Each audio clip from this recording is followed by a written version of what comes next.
연세 한국어 5. 어제 부산국제영화제에 다녀오셨다면서요? 네. 오랜만에 여러 나라의 다양한 영화를 접하고 왔어요. 참여국이나 출품된 작품들의 수준으로 봤을 때 이제 부산영화제는 세계영화제로 자리 잡은 듯 싶어요. 최근에 영화를 두루 관람하고 오셨다니 부럽네요. 뭐 눈길을 끌 만큼 특징적인 것이라도 있었나요? 한마디로 최근의 경향은 전통의 현대화라고도 할 수 있을 것 같아요. 흥미로운 소재는 시대와 장르를 넘나들며 색다르게 다루어지더라고요. 맞아요. 소설 춘향전도 영화는 물론이고 뮤지컬과 드라마로도 만들어졌죠. 역시 과거나 현재나 대중들의 사랑을 받는 소재는 변함없는 생명력을 지니고 있는 것 같아요. 네. 그래서 다음에는 현대 대중문화에서 발견할 수 있는 과거와 현재, 그리고 만화나 영화 등의 장르 간의 소통을 기획기사로 써볼까 합니다. 외국인들에게도 인기가 있는 난타도 사물놀이의 장단을 연극무대에 올린 것 아니겠어요? 어제 부산국제영화제에 다녀오셨다면서요?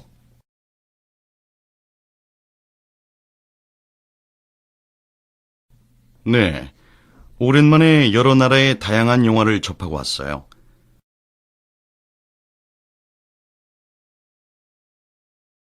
참여국이나 출품된 작품들의 수준으로 봤을 때 이제 부산영화제는 세계영화제로 자리 잡은 듯 싶어요.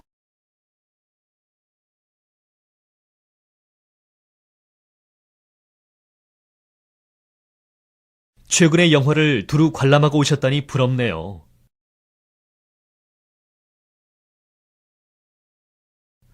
뭐 눈길을 끌 만큼 특징적인 것이라도 있었나요?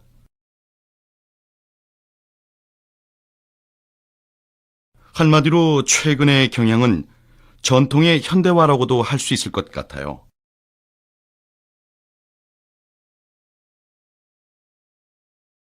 흥미로운 소재는 시대와 장르를 넘나들며 색다르게 다루어지더라고요.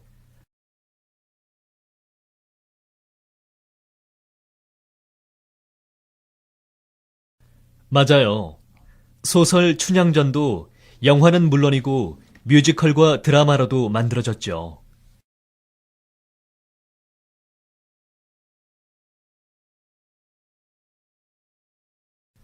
역시 과거나 현재나 대중들의 사랑을 받는 소재는 변함없는 생명력을 지니고 있는 것 같아요.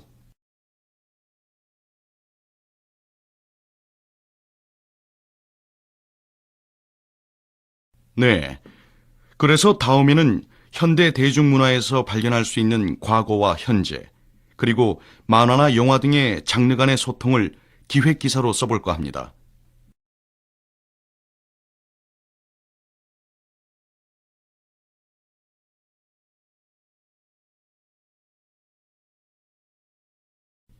외국인들에게도 인기가 있는 난타도 사물놀이의 장단을 연극무대에 올린 것 아니겠어요? 오늘은 한국, 미국, 일본 세 나라의 드라마에 나타나는 특성에 대해서 이야기해 보겠습니다. 한국 드라마의 배경에는 가족과 불치병이 있습니다. 이는 뿌리를 중시하는 한국인의 의식이 반영된 것으로 한국 드라마는 가족 간 갈등을 푸는 것만으로도 이야기 전개가 될 수 있습니다. 한국 드라마에 단골로 등장하는 불치병은 한국의 사회상과 연관된다고 할 수 있습니다. 경쟁이 치열해질수록 위안을 받고 싶은 심리가 작용하여 순수한 사랑을 더욱 추구합니다. 현실에서는 이룰 수 없는 사랑을 완성시키기 위해 누군가를 죽게 만드는 것입니다.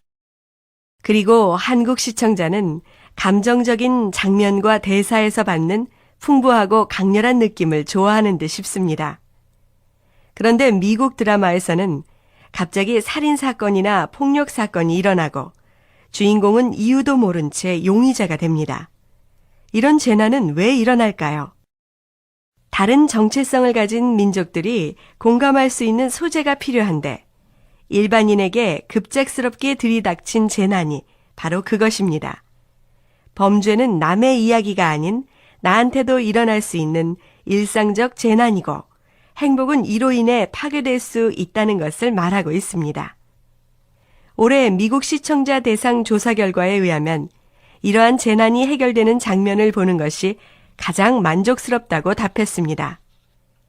일본 드라마는 직장에서의 성장을 다룬 드라마가 많습니다.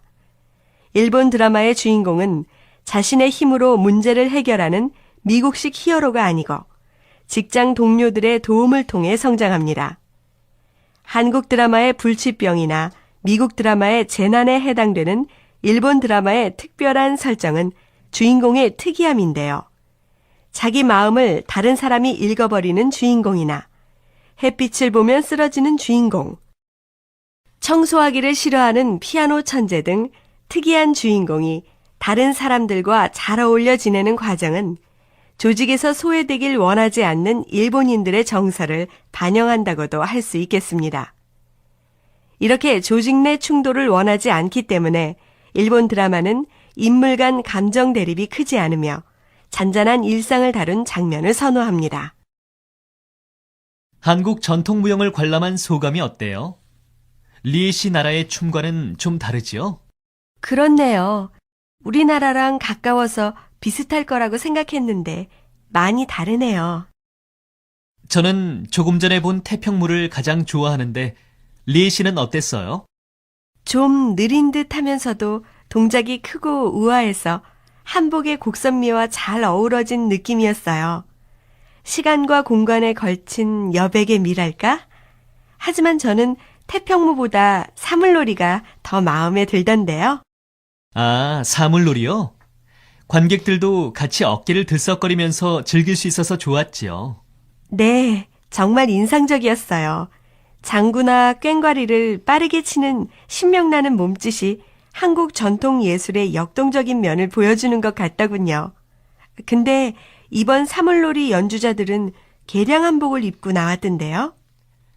요즘은 전통 예술도 옛 것만 고집하지 않고 현대화하거나 대중화하려는 노력을 많이 해요.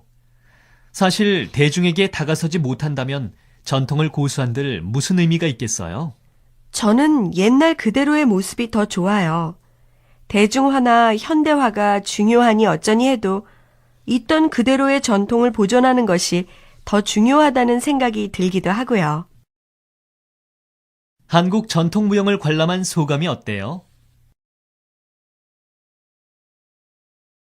리에 씨 나라의 춤과는 좀 다르지요? 그렇네요. 우리나라랑 가까워서 비슷할 거라고 생각했는데 많이 다르네요.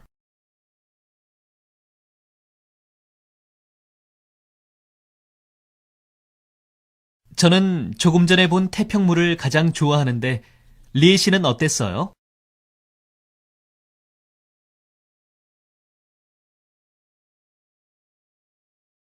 좀 느린 듯 하면서도 동작이 크고 우아해서 한복의 곡선미와 잘 어우러진 느낌이었어요.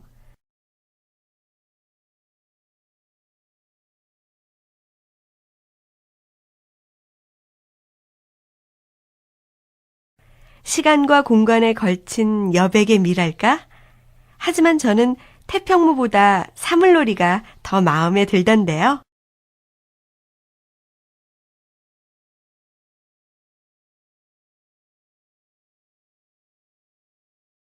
아, 사물놀이요? 관객들도 같이 어깨를 들썩거리면서 즐길 수 있어서 좋았지요.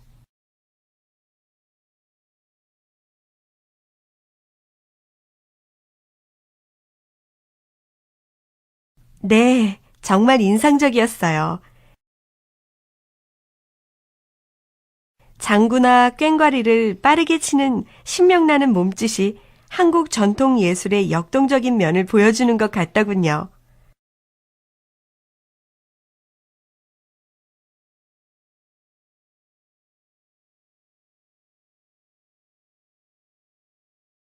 근데 이번 사물놀이 연주자들은 개량 한복을 입고 나왔던데요.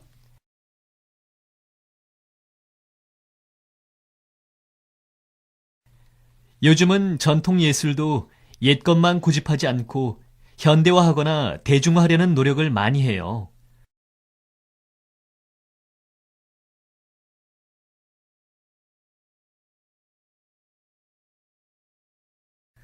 사실 대중에게 다가서지 못한다면 전통을 고수한들 무슨 의미가 있겠어요?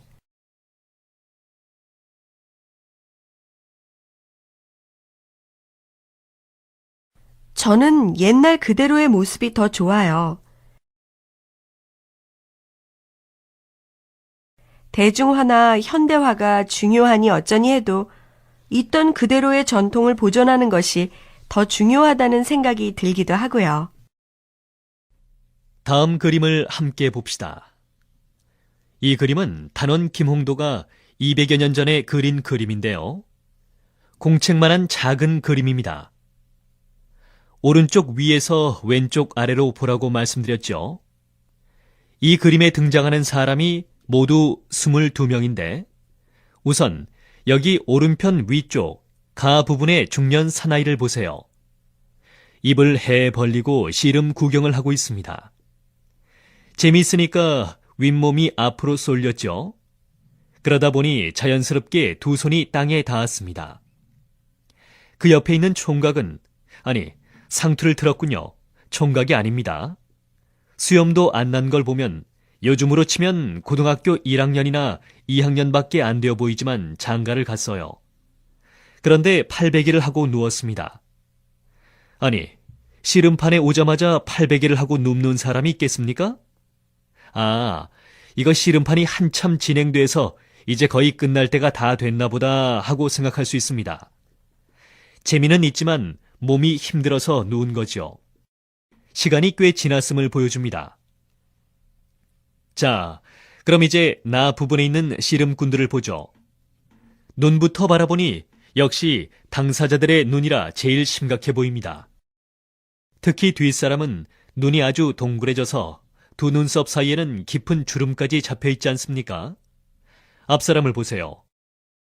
어금니는 악물었고 광대뼈는 툭 튀어나와 가지고 이번에는 반드시 넘어뜨리고 말겠다는 각오가 대단해 보이죠. 뒷사람이 틀림없이 졌습니다. 앞사람을 보십시오. 두 발을 땅에 굳게 디디고 서서 상대를 들어 올리려고 애쓰는 모습이나 꽉 담은 입술에서 젖먹던 힘까지 다하는 모습이 뚜렷하게 보입니다. 앞사람은 두 다리가 모두 튼튼하게 땅에 붙어 있는데 지는 쪽은 한 발이 들리고 다른 한쪽마저 들리려는 순간입니다. 그 오른손이 바나나같이 길게 그려졌군요. 화가 실력이 부족해 그렇게 그렸을까요? 아니죠. 이 손마저 빠져나가고 있다는 것을 보여주려는 것입니다. 그런데 뒷사람은 왼쪽으로 넘어질까요? 오른쪽으로 넘어질까요? 잘 살펴보시면 알 수 있습니다. 한번 맞춰보십시오. 제 생각엔 아무래도 오른쪽으로 넘어질 것 같은데요. 그걸 어떻게 알 수 있는가 하면 오른쪽 아래를 보세요. 구경꾼들이 턱을 치켜들고 눈은 쭉 찢어진 채 입을 떡 벌리고 억 하는 소리를 내면서 상체가 뒤로 물러나며 또 손으론 땅을 짚었지 않습니까? 우리는 그림 바깥에 있고 이 사람들은 그림 속에서 직접 씨름을 구경하고 있으니까 아무래도 구경꾼들이 우리보다는 더 잘 알겠죠. 분명 오른쪽으로 넘어집니다. 유도나 씨름에서 한쪽이 다른 쪽을 어느 한편으로 넘어뜨리려고 할 때 그 상대가 그리로 그렇게 쉽게 넘어가 주지는 않죠. 반대편으로 안 넘어가려고 죽을 힘을 다하게 됩니다. 그러니까 그 아슬아슬한 순간에 탁 하고 반대편으로 넘어뜨려서 한판 경기가 끝나게 되는 겁니다. 화가는 바로 그 순간을 놓치지 않고 이렇게 기막힌 그림을 그려냈습니다. 정희 씨는 외동딸이고 집도 서울인데 왜 하숙집에서 살아요? 직장이 멀어서요. 집에서 다니자니 출퇴근 시간이 힘들고 가족 모두가 이사를 하자니 그것도 쉽지 않고 해서 저만 나와서 혼자 살아요. 왜요? 이상해요? 아니요. 이상하다기보다 한국은 성인이 되어도 결혼하기 전까지는 부모님이랑 같이 사는 게 일반적이라고 들어서요. 하지만 요즘은 많이 달라졌어요. 결혼 전에 독립하는 사람도 많아요. 가족의 형태도 많이 달라진 것 같고요. 1인 가구도 가족의 한 형태로 인정해야 된다는 말이 나올 정도니까요. 그러고 보니 혼자 사는 젊은이들도 많긴 하네요. 한국도 명절 때는 보통 고향에서 가족끼리 모인다고 하던데 요즘에는 그렇지 않은 건가요? 요즘 같은 저출산 시대에 자녀가 독립을 하면 가족끼리 얼굴 보기도 힘들 것 같아요. 그럴 리가 있겠어요. 역귀성이나 콘도 차례처럼 명절을 보내는 새로운 모습도 가족이 모이기 위해서 생각해낸 거잖아요. 혼자 사는 젊은이들이 많아지고 가족주의적 가치관이 약해졌다고 해도 가족이 중요하다는 건 부정할 수 없지요. 정희 씨는 외동딸이고 집도 서울인데 왜 하숙집에서 살아요?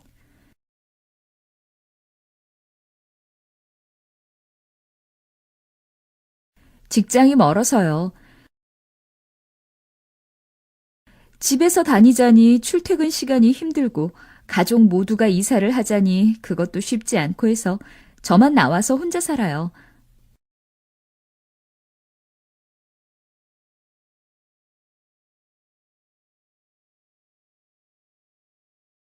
왜요? 이상해요? 아니요. 이상하다기보다 한국은 성인이 되어도 결혼하기 전까지는 부모님이랑 같이 사는 게 일반적이라고 들어서요.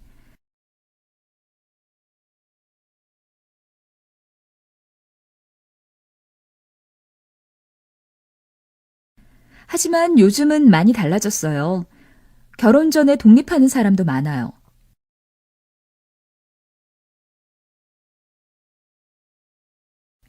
가족의 형태도 많이 달라진 것 같고요. 1인 가구도 가족의 한 형태로 인정해야 된다는 말이 나올 정도니까요.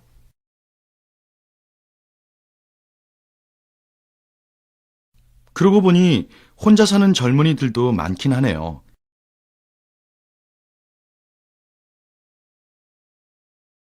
한국도 명절 때는 보통 고향에서 가족끼리 모인다고 하던데 요즘에는 그렇지 않은 건가요?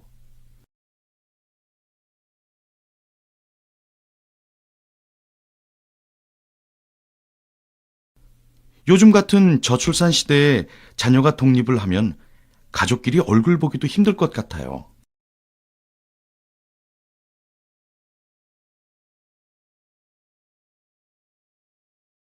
그럴 리가 있겠어요. 역귀성이나 콘도 차례처럼 명절을 보내는 새로운 모습도 가족이 모이기 위해서 생각해낸 거잖아요.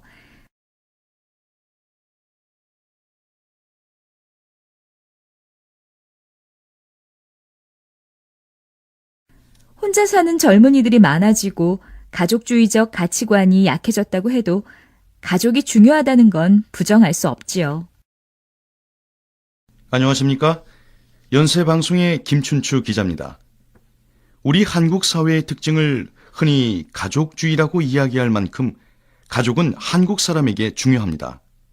그렇지만 지난 한 달 동안 실시된 설문조사의 결과는 한국인들 스스로가 가족에 대해 예전과 다른 인식을 가지고 있다는 사실을 보여주고 있습니다. 오늘 이 자리에서는 가족의 변화에 대해 윤주연 교수님을 모시고 이야기를 나누어 보도록 하겠습니다. 안녕하십니까? 안녕하십니까? 최근 가족의 변화가 이슈가 되고 있는데요. 윤 교수님은 이러한 변화를 어떻게 보십니까? 최근의 흐름을 볼 때 우리에게 가족은 더 이상 안정적인 조직이라고 할 수 없을 것 같아요.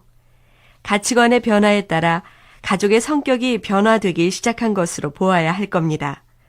가족의 1차적 의미가 제도보다는 관계로 변하고 있는 것이 아닌가 하는 생각이 듭니다. 가족에 대한 가치관이 변하기 시작했다는 말씀이시군요. 결혼 기피나 저출산, 이혼 증가 등 최근의 변화를 가족의 위기라고 말하는 사람도 있습니다만 우리가 가족의 위기라고 부르는 현상은 전 세계적인 추세입니다.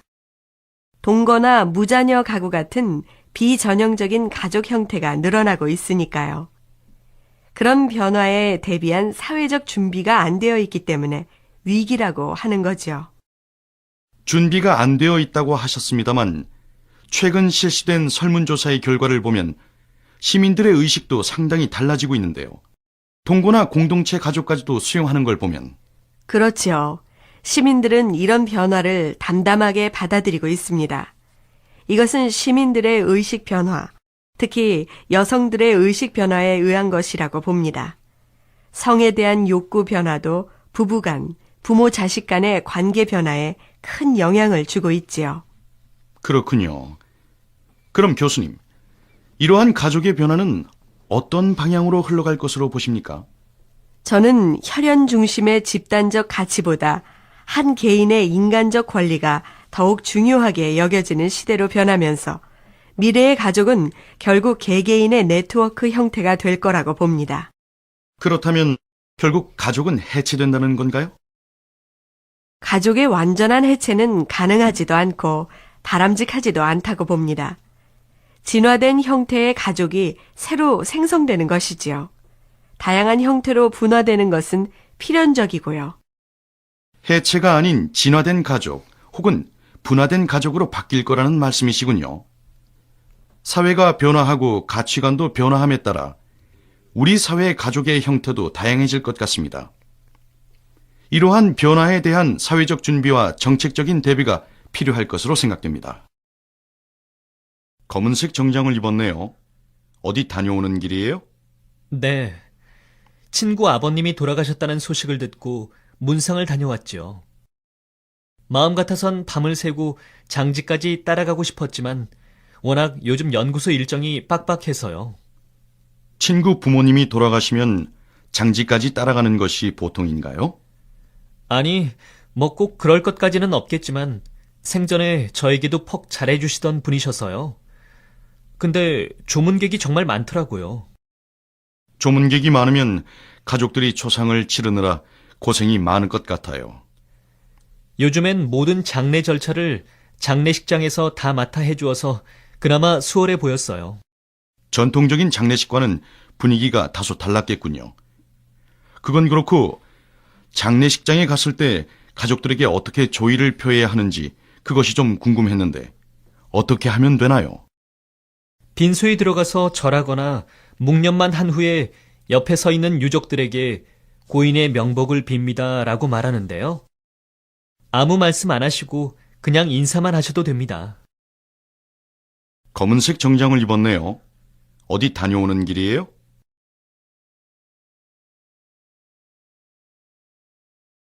네. 친구 아버님이 돌아가셨다는 소식을 듣고 문상을 다녀왔죠.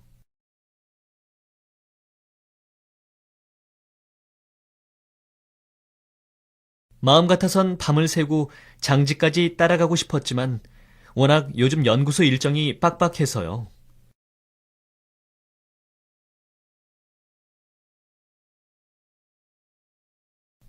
친구 부모님이 돌아가시면 장지까지 따라가는 것이 보통인가요?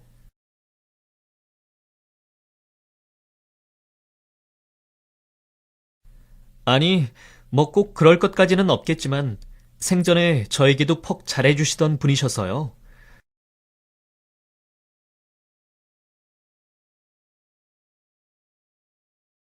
근데 조문객이 정말 많더라고요.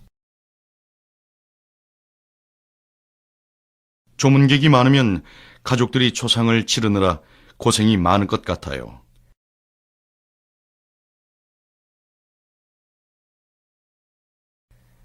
요즘엔 모든 장례 절차를 장례식장에서 다 맡아 해주어서 그나마 수월해 보였어요.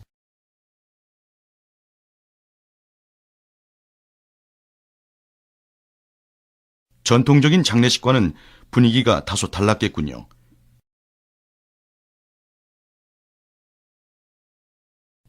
그건 그렇고 장례식장에 갔을 때 가족들에게 어떻게 조의를 표해야 하는지 그것이 좀 궁금했는데 어떻게 하면 되나요?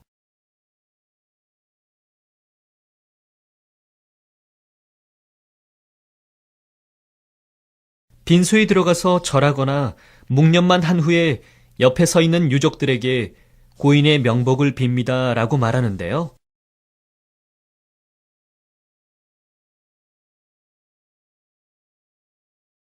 아무 말씀 안 하시고 그냥 인사만 하셔도 됩니다. 최근에는 신랑 신부가 동시에 입장하는 결혼식을 자주 볼 수 있습니다. 이에 조금 더 의미를 부여해 양가 부모님이 두 분씩 차례로 입장한 다음 신랑 신부가 입장하는 것도 색다른 이벤트가 될 수 있겠습니다.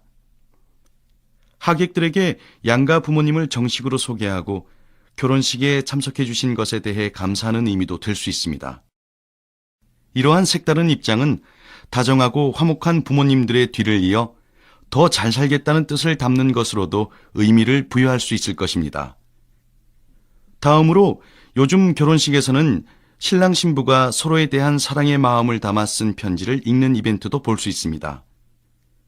주례 말씀 외에 각자가 결혼에 임하는 태도나 서로에게 어떤 존재가 되겠다는 진실한 마음을 편지에 담아 전하도록 합니다. 연애하면서 느꼈던 생각들, 서로에게 어떤 남편과 아내가 될 것이고 어떤 며느리와 사위가 될 것인지를 하객들 앞에서 다짐하는 것은 서로에게 개인적으로 편지를 전하는 것보다 훨씬 특별한 맹세가 될 수 있고 결혼식 후에도 그 편지는 영원한 사랑의 증표가 될 수 있다고 합니다. 결혼 생활에 임하는 자세를 정리해 결혼 생활에 대한 생활 수칙 같은 것을 낭독하는 것도 하객들에게 색다른 재미를 줄 수 있겠죠. 하객 측에서도 색다른 이벤트를 준비할 수 있을 겁니다. 신랑 신부의 하객들 중 한 명이 주례 단상에 나와 축하 메시지를 전하는 것입니다. 이것으로 주례를 대신하는 것도 괜찮을 듯 싶습니다.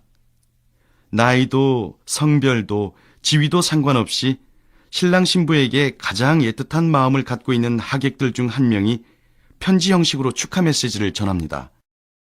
하객들은 지루한 주례사를 듣지 않아도 돼서 좋고 신랑 신부는 하객들이 갖는 기대와 축하를 다시 한번 되새길 수 있어서 뜻깊은 순서가 될 수 있습니다.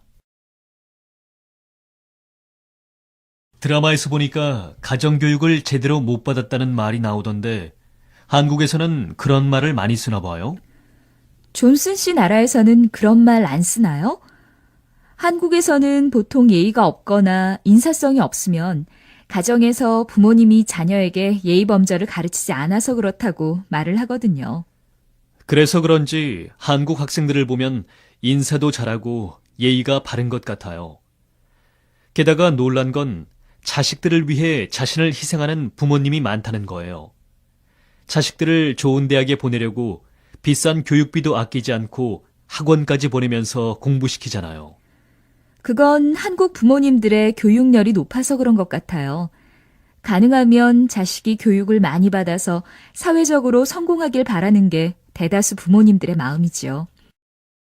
저도 고등학교 때 학교 다니랴 학원 다니랴 날마다 시간에 쫓기면서 밤늦게까지 책하고 씨름했었어요. 그렇게 열심히 공부해서 그런지 한국 학생들 보면 상식도 풍부하고 재주도 많은 것 같은데 그렇지만 공부에 쫓겨서 그런지 마음에 여유가 없어 보여요. 부모님들의 교육열이 높고 대입 경쟁이 치열하다 보니 그로 인해 부작용도 생기고 있지만 높은 교육열 덕분에 한국이 이만큼 발전했다고도 하거든요.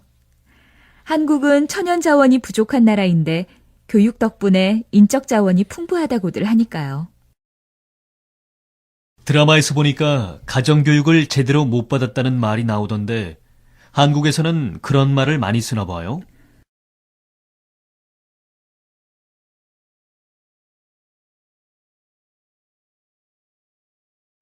존슨 씨 나라에서는 그런 말 안 쓰나요?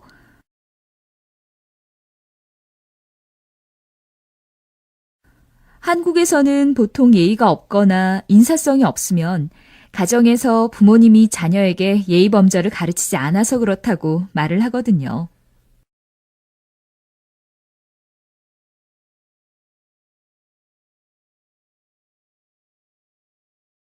그래서 그런지 한국 학생들을 보면 인사도 잘하고 예의가 바른 것 같아요.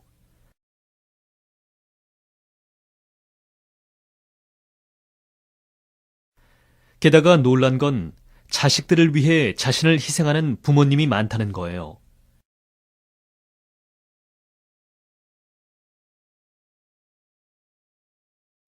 자식들을 좋은 대학에 보내려고 비싼 교육비도 아끼지 않고 학원까지 보내면서 공부시키잖아요.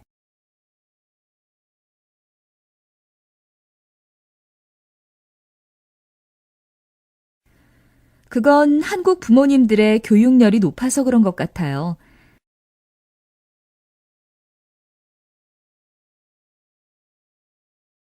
가능하면 자식이 교육을 많이 받아서 사회적으로 성공하길 바라는 게 대다수 부모님들의 마음이지요.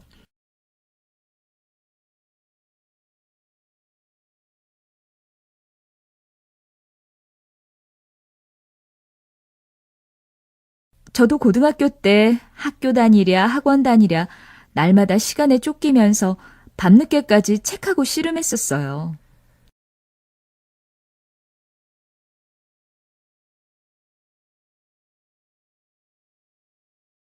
그렇게 열심히 공부해서 그런지 한국 학생들 보면 상식도 풍부하고 재주도 많은 것 같은데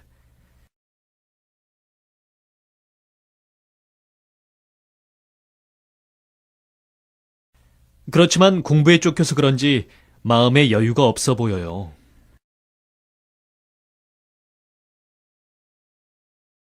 부모님들의 교육열이 높고 대입 경쟁이 치열하다 보니 그로 인해 부작용도 생기고 있지만 높은 교육열 덕분에 한국이 이만큼 발전했다고도 하거든요.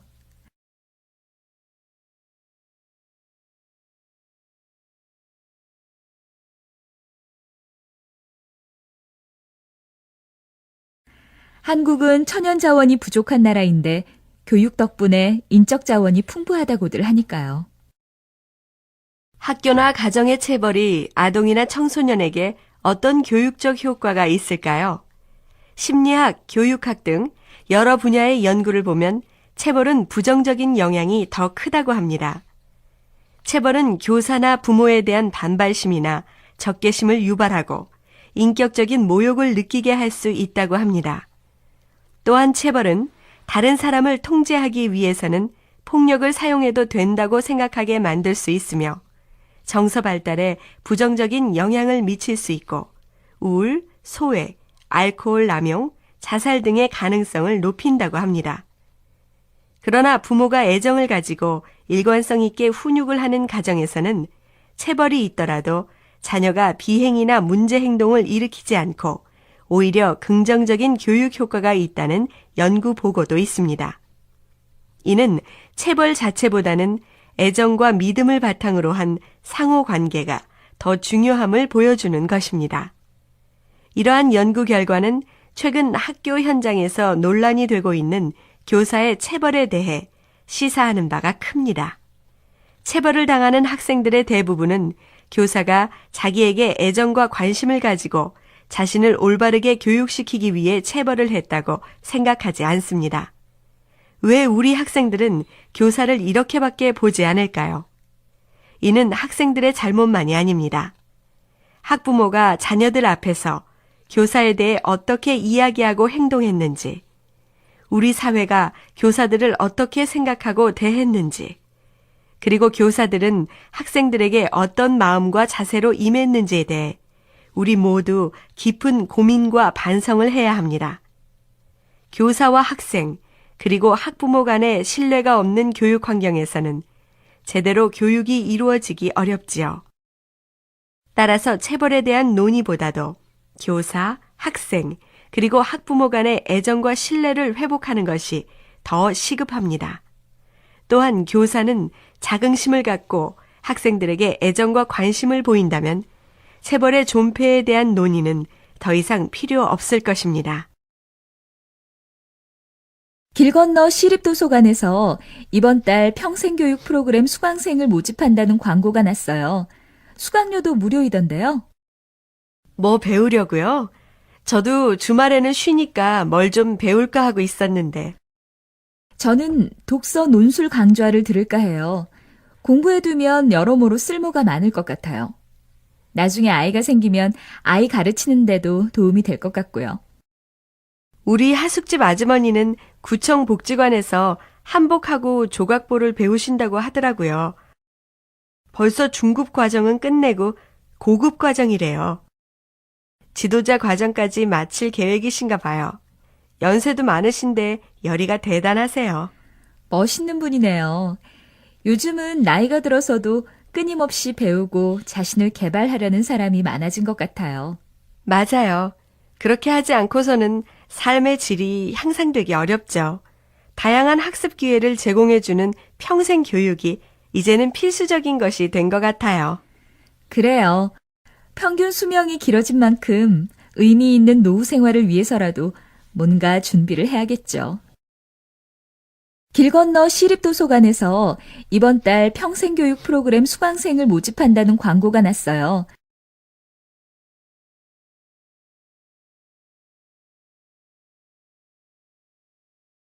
수강료도 무료이던데요. 뭐 배우려고요? 저도 주말에는 쉬니까 뭘 좀 배울까 하고 있었는데.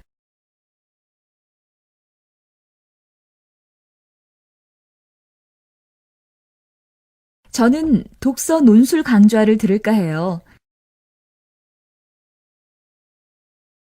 공부해두면 여러모로 쓸모가 많을 것 같아요.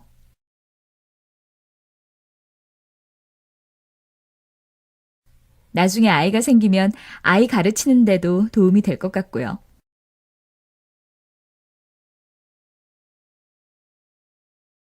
우리 하숙집 아주머니는 구청 복지관에서 한복하고 조각보를 배우신다고 하더라고요.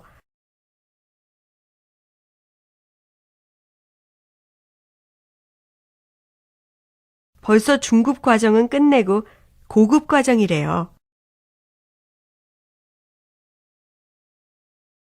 지도자 과정까지 마칠 계획이신가 봐요. 연세도 많으신데 열의가 대단하세요.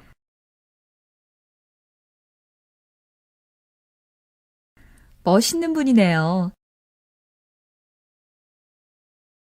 요즘은 나이가 들어서도 끊임없이 배우고 자신을 개발하려는 사람이 많아진 것 같아요.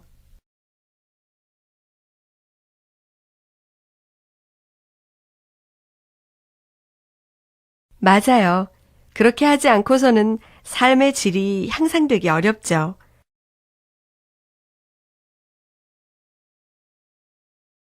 다양한 학습 기회를 제공해주는 평생 교육이 이제는 필수적인 것이 된 것 같아요.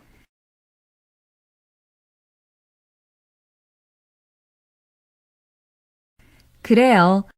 평균 수명이 길어진 만큼 의미 있는 노후 생활을 위해서라도 뭔가 준비를 해야겠죠.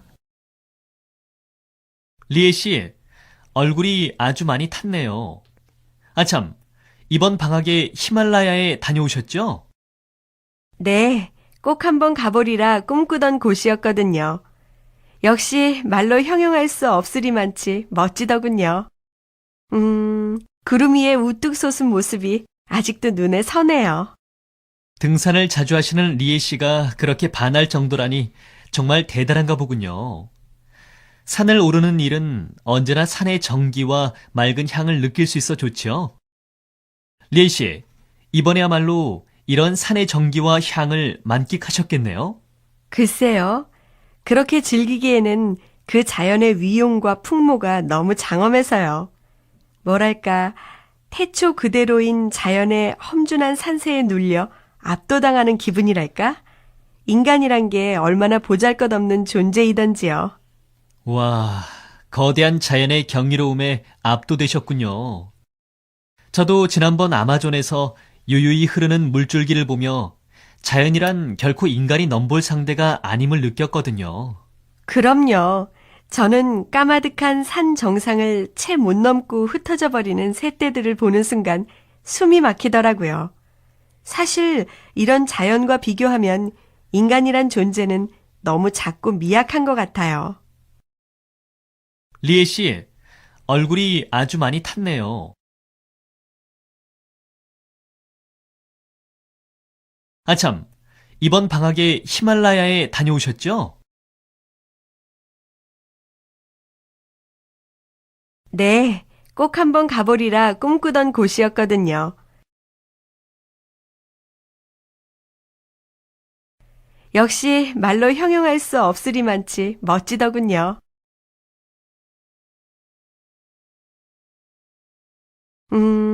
구름 위에 우뚝 솟은 모습이 아직도 눈에 선해요.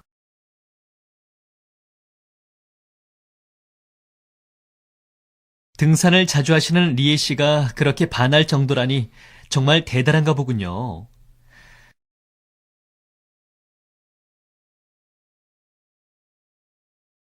산을 오르는 일은 언제나 산의 정기와 맑은 향을 느낄 수 있어 좋죠.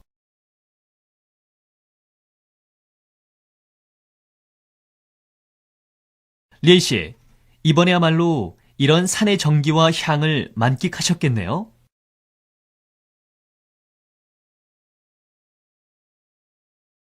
글쎄요. 그렇게 즐기기에는 그 자연의 위용과 풍모가 너무 장엄해서요.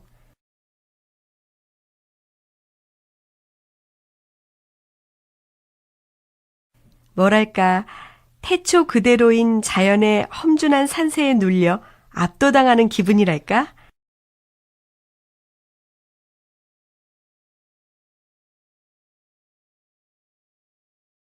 인간이란 게 얼마나 보잘것없는 존재이던지요.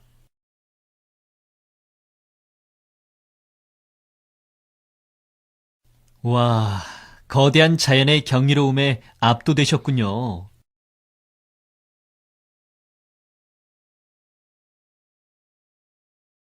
저도 지난번 아마존에서 유유히 흐르는 물줄기를 보며 자연이란 결코 인간이 넘볼 상대가 아님을 느꼈거든요.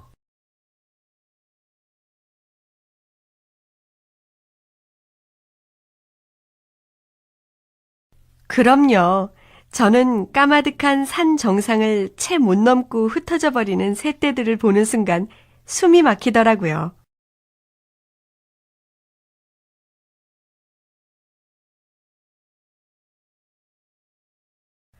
사실 이런 자연과 비교하면 인간이란 존재는 너무 작고 미약한 것 같아요.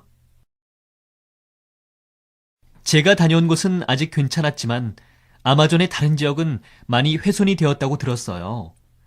세계 여러 지역에서 개발로 인해 자연 환경이 파괴되고 있는 실태가 참 심각하죠. 맞아요.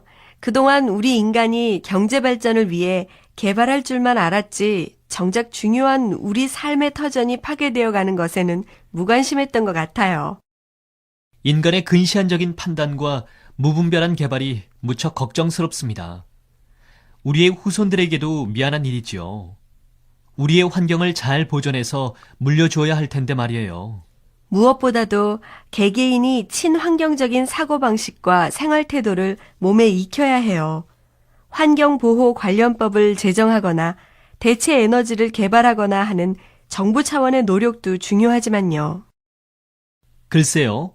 개인의 노력보다는 그 심각성을 생각하면 정부나 국제기구 차원에서 해결책이 제시되어야 할 것 같은데요. 저도 그 의견에 어느 정도 동의합니다. 그러나 그렇게 크게만 생각할 게 아니라 당장 일상생활에서 일회용품의 사용을 줄인다든지 쓰레기 분리수거를 한다든지 하는 작지만 실천적인 노력이 선행되어야 하지 않을까요?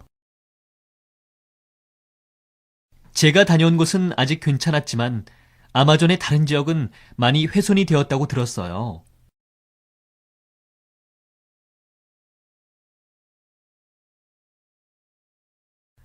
세계 여러 지역에서 개발로 인해 자연 환경이 파괴되고 있는 실태가 참 심각하죠.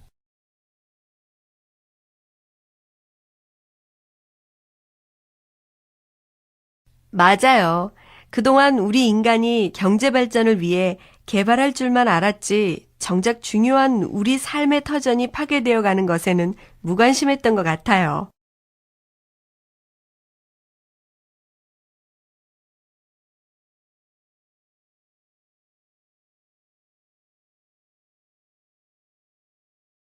인간의 근시안적인 판단과 무분별한 개발이 무척 걱정스럽습니다.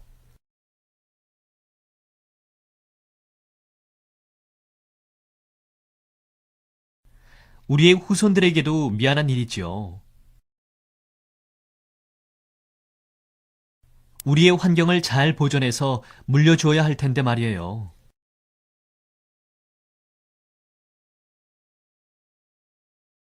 무엇보다도 개개인이 친환경적인 사고방식과 생활태도를 몸에 익혀야 해요.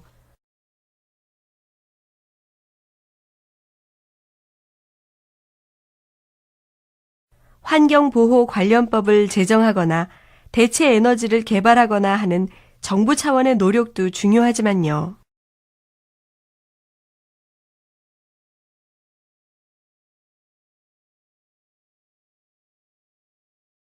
글쎄요. 개인의 노력보다는 그 심각성을 생각하면 정부나 국제기구 차원에서 해결책이 제시되어야 할 것 같은데요.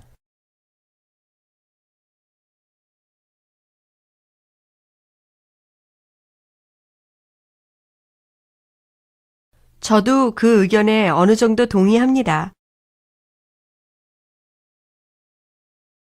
그러나 그렇게 크게만 생각할 게 아니라 당장 일상생활에서 일회용품의 사용을 줄인다든지 쓰레기 분리수거를 한다든지 하는 작지만 실천적인 노력이 선행되어야 하지 않을까요?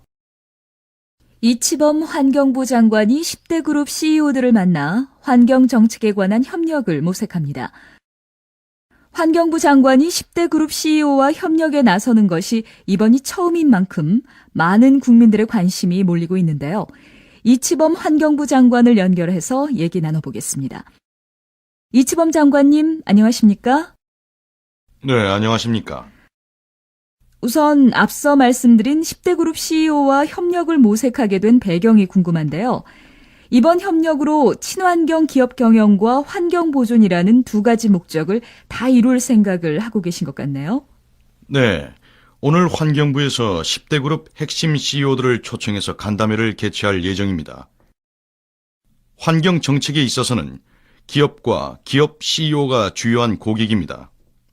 그래서 이들 고객과 만나서 환경 정책의 품질도 높이고 실행력을 높이고자 간담회를 개최했습니다. 사실 아직도 사회 일각에서는 환경과 경제가 서로 상충되는 개념으로 인식하는 경향이 있죠. 실제로 외국의 예나 이런 것들을 보면 사실 지속가능 발전이라는 큰 틀에서 보면 환경 경영을 통해서 사회적 책임을 다하는 게 기업 경영에도 많은 도움이 된다는 것이 입증되고 있습니다. 그래서 이번 간담회를 계기로 해서 기업 경영과 환경 보존이 같이 상승의 길로 나아갈 수 있는 방안을 모색해보고자 합니다. 알겠습니다. 올해 최악의 황사가 온다고 하죠? 네, 이와 관련해서 환경부가 황사 종합 대책을 마련해 놓은 것으로 알고 있는데 아직 국무회의에 상정을 못한 것 같아요. 그런데 지난주에도 상정을 하려다가 시간이 늦어져서 못했고 이번 주에도 못했다고 얘기를 들었는데 이거 자꾸 황사 종합 대책이 대통령에게 보고가 늦어지면 환경정책 시행하는 과정에서 좀 차질이 있을 것 같은데 어떻습니까? 민철 씨, 금요일 저녁인데 데이트 안 하세요? 아, 네. 여자친구가 오늘 공부방에 봉사하러 가서요. 공부방요? 아, 생활이 어려운 집 아이들을 무료로 가르쳐주는 거 말이죠? 저도 대학생 때 해볼까 했었는데 자신이 없더라고요. 해보지 그랬어요. 사실 저도 여자친구랑 같이 대학생 때 했었어요. 그때는 공부방에 가서 살다시피 했는데 직장 생활 하다 보니 틈이 안 나네요. 요즘은 한 달에 10,000원씩 결식 아동을 후원하는 재단에 기부를 하고 있어요.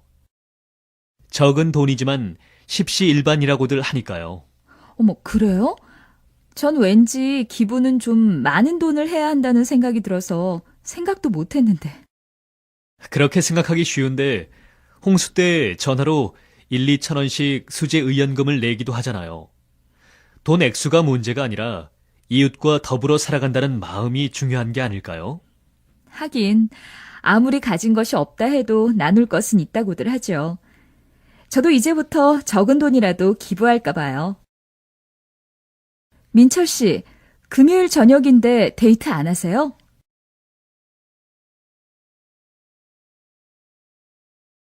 아, 네. 여자친구가 오늘 공부방에 봉사하러 가서요.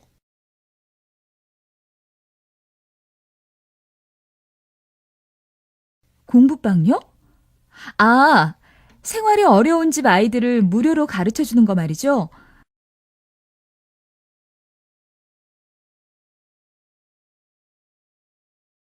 저도 대학생 때 해볼까 했었는데 자신이 없더라고요.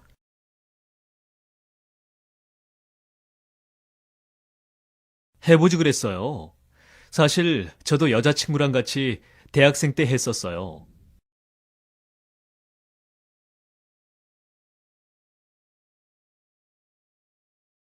그때는 공부방에 가서 살다시피 했는데 직장 생활 하다 보니 틈이 안 나네요.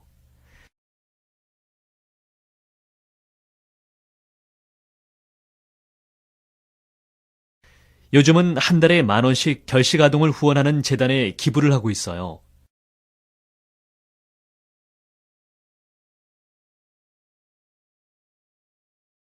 적은 돈이지만 십시일반이라고들 하니까요.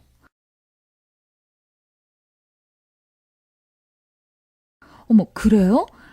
전 왠지 기부는 좀 많은 돈을 해야 한다는 생각이 들어서 생각도 못 했는데.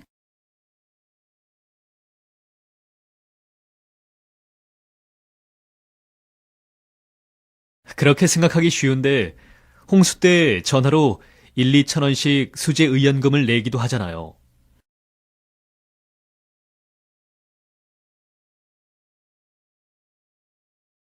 돈 액수가 문제가 아니라 이웃과 더불어 살아간다는 마음이 중요한 게 아닐까요?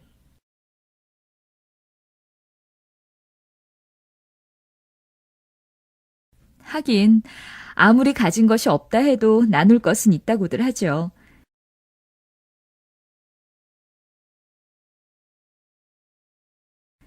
저도 이제부터 적은 돈이라도 기부할까 봐요. 영수 씨, 뭘 그렇게 열심히 들여다보고 계세요?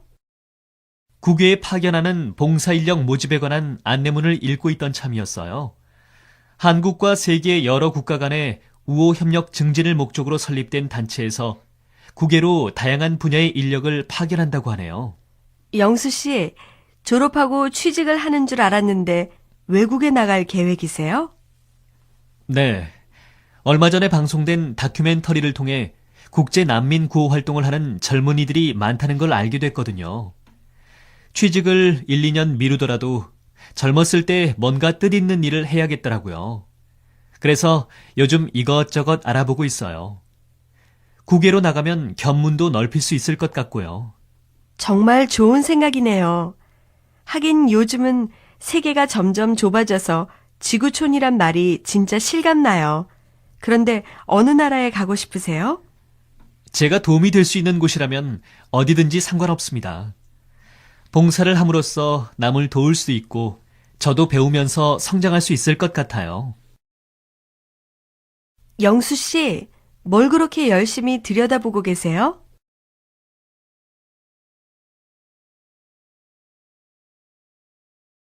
국외에 파견하는 봉사인력 모집에 관한 안내문을 읽고 있던 참이었어요.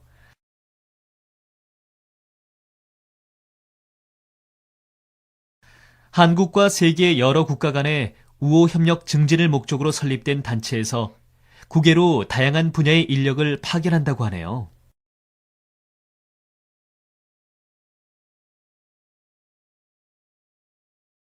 영수 씨, 졸업하고 취직을 하는 줄 알았는데 외국에 나갈 계획이세요?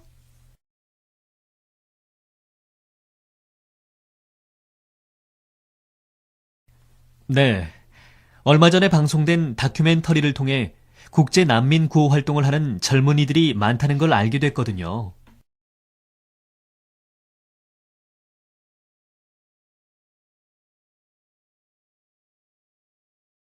취직을 1, 2년 미루더라도 젊었을 때 뭔가 뜻있는 일을 해야겠더라고요.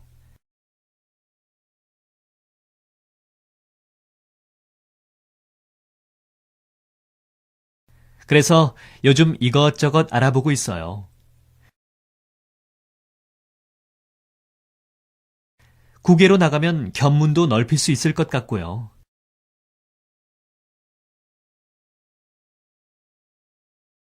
정말 좋은 생각이네요. 하긴 요즘은 세계가 점점 좁아져서 지구촌이란 말이 진짜 실감나요.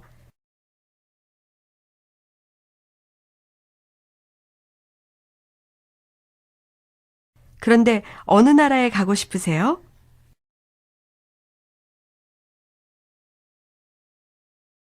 제가 도움이 될 수 있는 곳이라면 어디든지 상관없습니다.